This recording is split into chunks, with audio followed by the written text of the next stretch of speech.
Rebonjour! Alors, deuxième journée de Standard Daily. Aujourd'hui, on va commencer contre It's Not Me. Alors, toujours avec le deck de John Planeswalker en standard, dans l'optique de préparer ce deck-là, de le tweaker pour être prêt pour le World Cup of Magic Qualifiers. Alors, nous avons gagné le lancer de dés pour cette première ronde. Et nous serons donc sur le jeu, alors avec une même départ qui inclut le Cariatide, le Xenagos et un Dreadbore, avec les langues nécessaires pour jouer tout ça. Alors on va conserver. Présentement, avec, je dirais, une 25 parties à peu près avec le deck, on est à peu près à 55% de victoire, 50, un petit peu en bas de 55.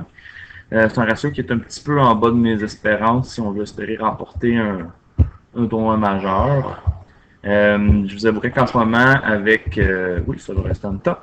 Je vous avouerai qu'en ce moment, là, avec les deux Blood Baron main deck, puis les deux sources vertes, plus les 4 Cariatides pour les caster, avec Blood Baron, j'ai pas encore perdu contre Mono Black Splash Black White Devotion. Parce que je tente le diable, on va affronter ce deck-là en partant, puis peut-être que c'est là que je vais perdre. Ce serait du quotidien pour moi de commencer à jouer l'Ouragan. Hier, j'ai fait ça avec le fameux deck Mono Blue Devotion, que vous pouvez voir sur mon feed de YouTube, en disant après la première partie que ça allait bien se passer. Puis là, on a fait des erreurs de sideboard, des erreurs de choix de cartes par la suite. Et puis, finalement, on s'est retrouvé à perdre les deux dernières parties. Alors, on va y aller maintenant. On va se prendre de vie et on va mettre un Xenagos en jeu.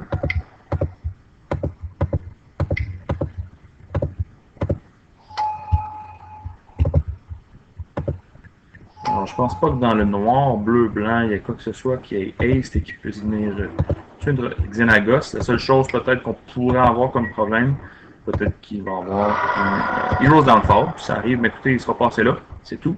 On va avoir eu le temps dans ce cas-là, pendant ça, nous, de placer des satyres. C'est peut-être pas mono black finalement, parce que là je regarde ça aller, puis là on voit du bleu, on voit du blanc. Alors, potentiellement ici on est devant un deck plus de type contrôle. Si jamais on est contre Esper Control, on va juste laisser le threat qu'on a là sur la table, puis on va s'asseoir sur ce threat-là. On ne veut pas perdre de vie, puis on va attaquer.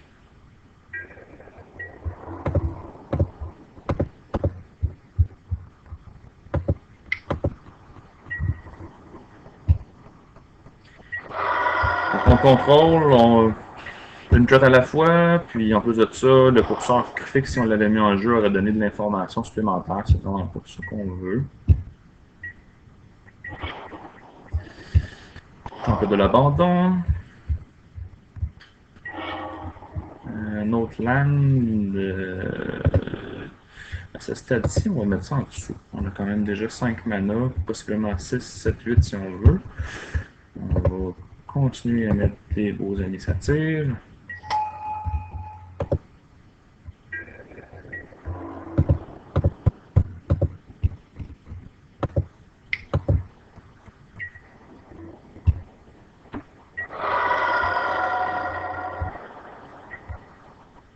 Il ne donnera pas la chance de jouer des spells pour qu'il puisse crailler ses lames.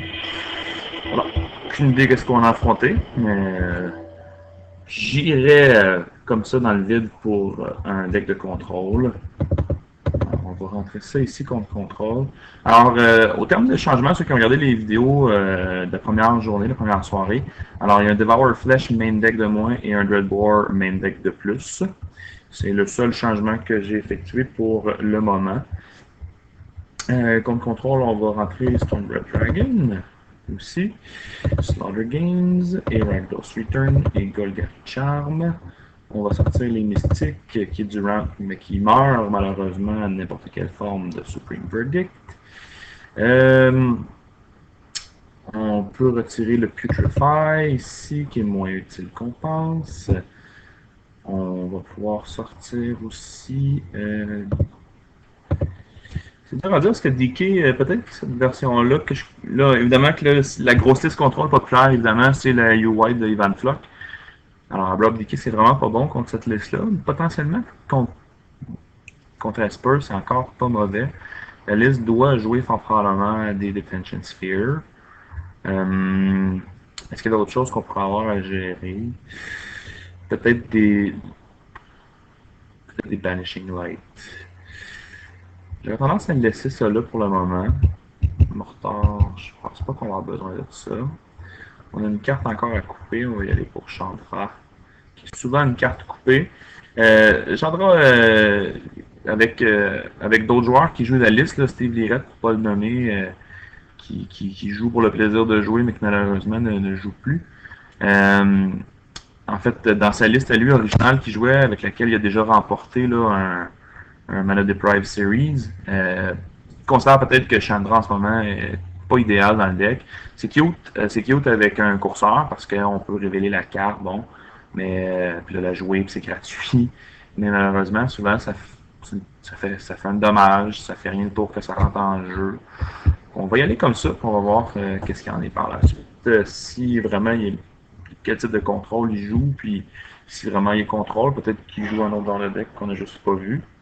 Ben écoutez, si on ne se fait pas Tatties en partant, on a nous aussi Tatties et Slaughter Game et Heroes Downfall.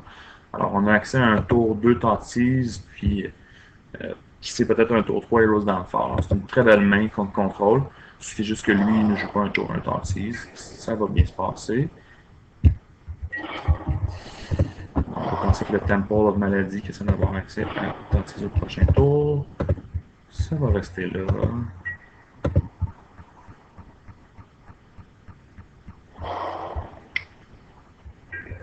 On ne prend pas de dommages de ces lames. C'est une bonne nouvelle dans le sens où il va falloir devoir mettre de pression.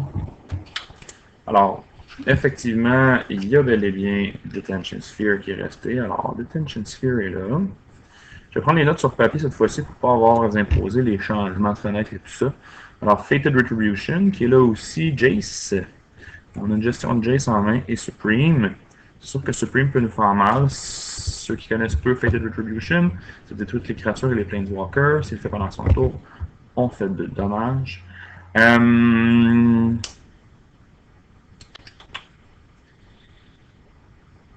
J'aurais tendance à vouloir retirer ici Jace, qui est la seule carte qui lui donne de l'avantage de carte.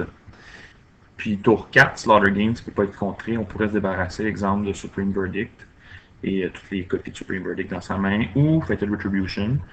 Tension Sphere, pour le moment, on ne peut rien faire contre, on ne va rien jouer qui va le gérer. On a le Downfall, toutefois, qui pourrait gérer le Jace. Peut-être qu'il va Jace plus 1. Le Fated, c'est loin, c'est tard, puis il est plein seulement dans sa main. Donc, nous, notre ligne de jeu, on va jouer un land tapé qu'on aurait peut-être joué avant. En même temps, je voulais pas se crailler avant d'avoir l'information sur ce qu'il y avait. On va jouer un tour 3 courseur. Lui, il va pouvoir jouer tour 4 Supreme ou tour 4 Detention Sphere.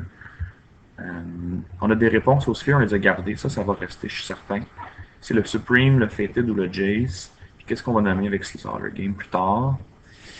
J'ai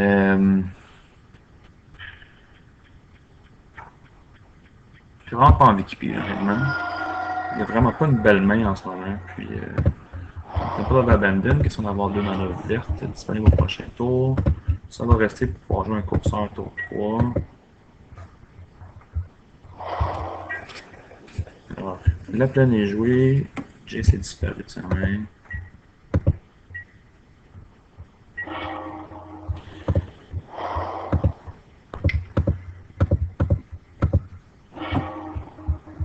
On a le Foreign Top.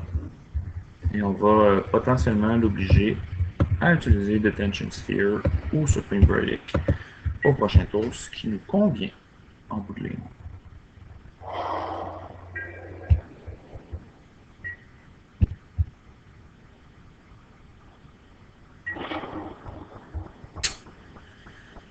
Temple Garden.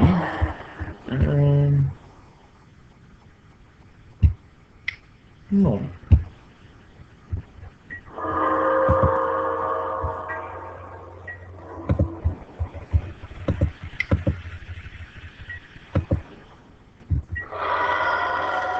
Alors, il a l'air pressé ni de jouer son Supreme Verdict, ni de jouer son Detention Sphere. Ça nous convient.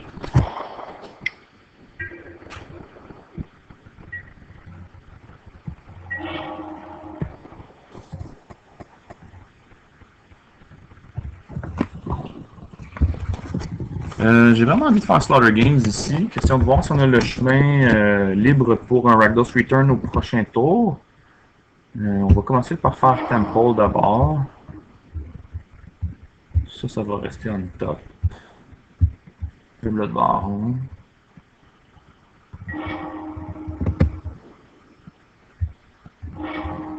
On va gagner lui.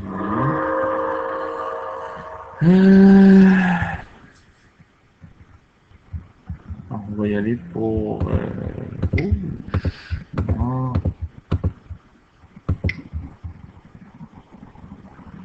Et on va nommer Supreme Verdict. Non, je pense qu'il faut vraiment y aller avec Sphinx, même si on sait qu'il y a un Supreme dans sa main.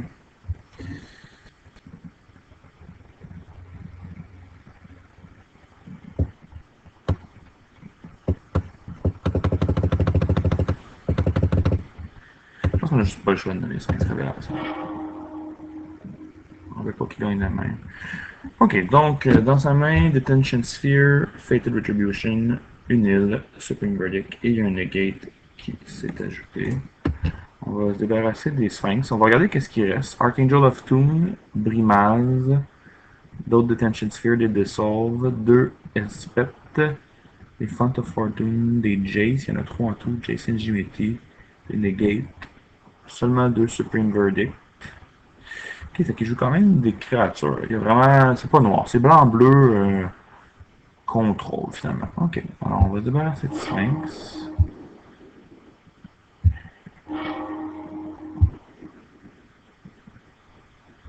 Fait que l'Archangel pourrait nous faire mal, il faut garder des Heroes Downfall pour ça. Les Brimeurs, on est capable de les gérer aussi avec les. avec nos Abrupt Decays. Elspeth aussi, il faut faire attention à ça. Mais pour le moment, il n'y a rien d'autre de très menaçant. On retourne au land.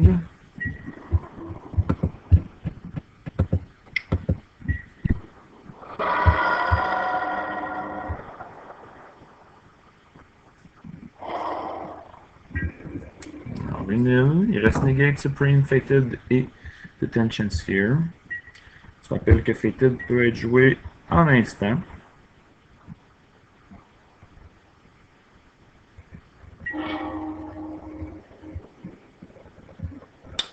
Read the Bones, très bonne carte.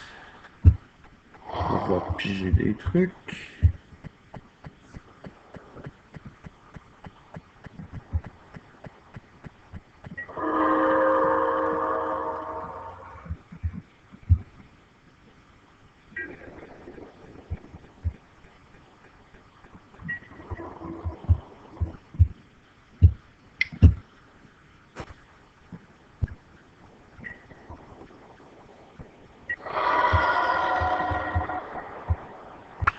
Parce que Negate, on peut pas faire Rakdos Return ici.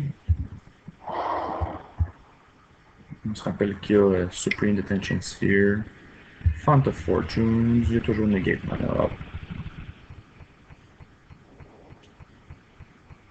Negate, Supreme, Fated et Detention Sphere. Le reste de sa main, on la connaît.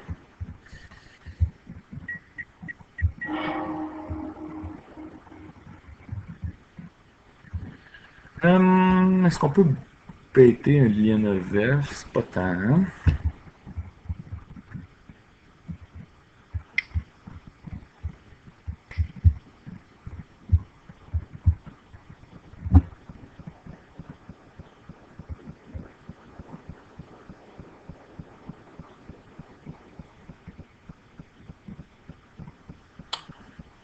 Negate ici, ce serait drôle.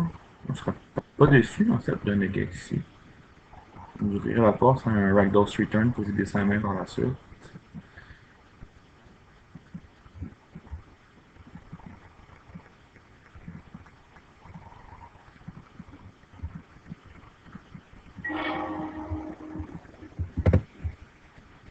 Ça en dessous.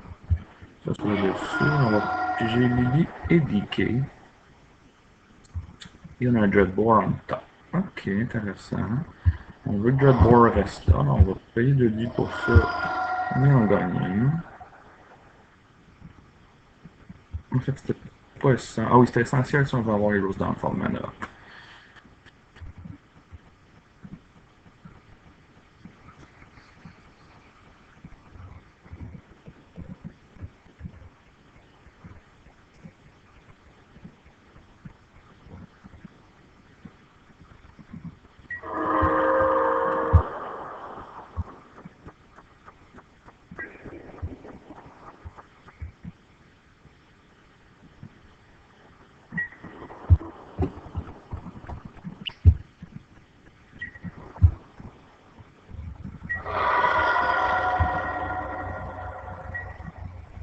Pour une fois que j'ai deux cartes fin de tour, voilà. Alors c'est trois cartes inconnues dans sa main.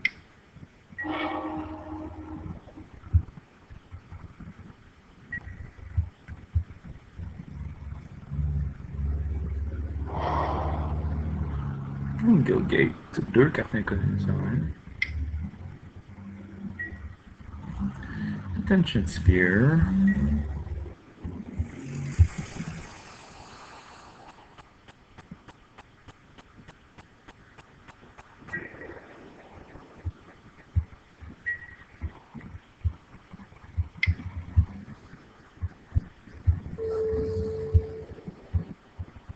Qu'on va détruire.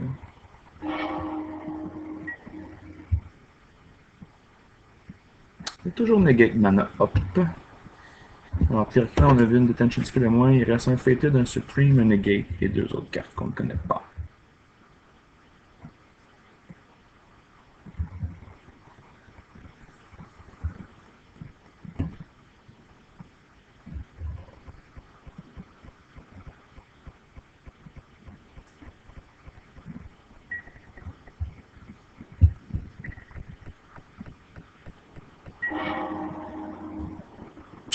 Je doute que le second Dreadbore soit important par contre.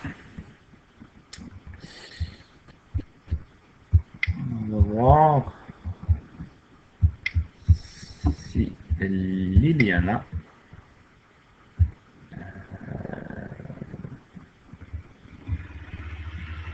ouais, comme ça. On va voir si Liliana peut rester sur le jeu. Si elle entre sur le jeu.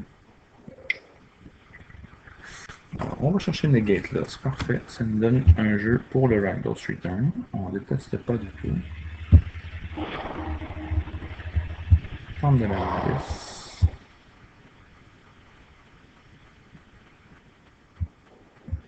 On peut pas vraiment le piger, mais en même temps, on veut le piger dans le sens où on serait pas mieux avec un terrain on top. Là. Parce que là, on l'a joué notre terrain. On va le laisser là, je pense. Il y a un autre Jace dans le deck. On a vu des Archangel of Doom, on a vu des Primaz. On peut pas prendre de chance. On veut un maximum de 6 spells comme ça. On va le descendre à 10. Un threat à la fois. Supreme et Fated, qu'on connaît encore. Deux autres cartes inconnues de sa main. Supreme est parti. Il reste Fated.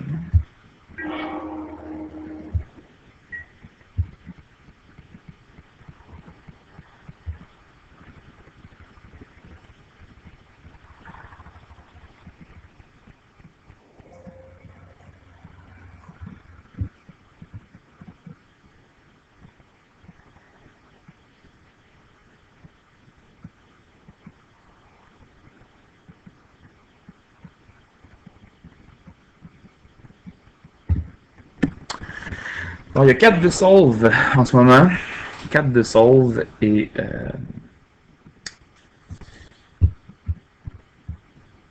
4 Dissolve et 1 Negate.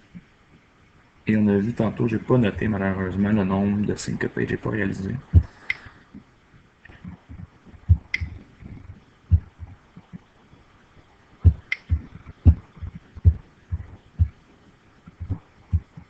Pas de ballon passe. D'accord.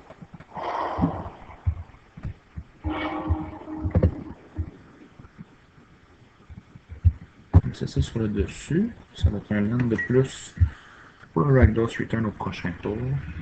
S'il décide de faire Fated, Supreme, ok.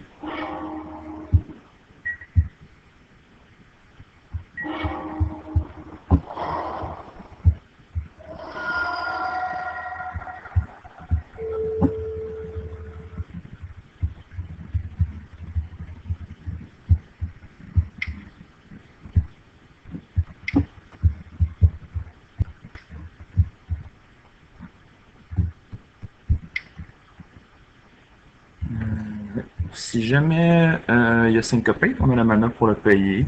Puis on va le vider de sa main, en fait, c'est l'objectif. Ça sert à rien d'y aller pour l'overkill. Voilà, plus rien. Alors il restait donc Detention Sphere et Fated Retribution. On a mis à 6, puis carte en main. Et nous, on a tout le removal qu'on veut. C'est juste de piger des traps maintenant.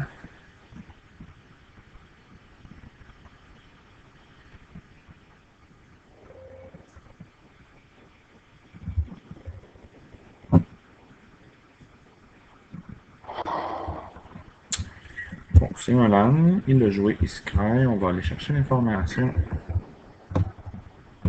C'est allé en dessous, donc il n'a pas aimé ce qu'il a vu. Qu'est-ce qu'on pige?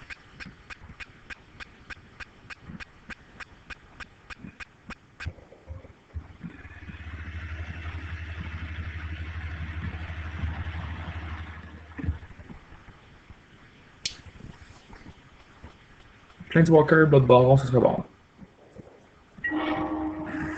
Fatih, c'est pas bon.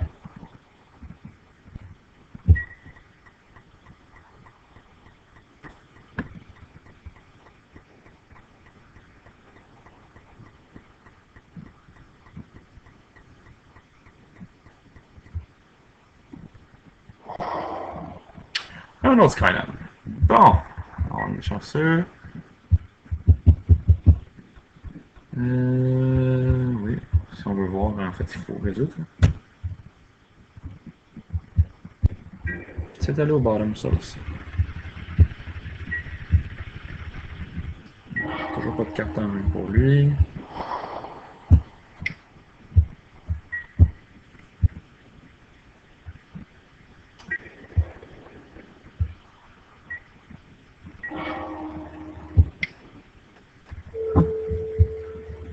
On va aller voir c'est quoi.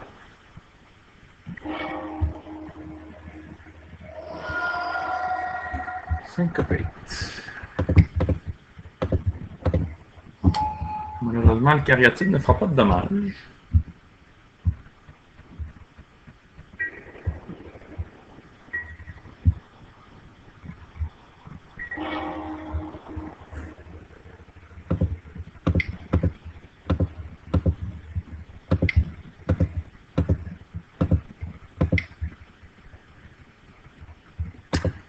On prend même le Monstrous. Si jamais le résout.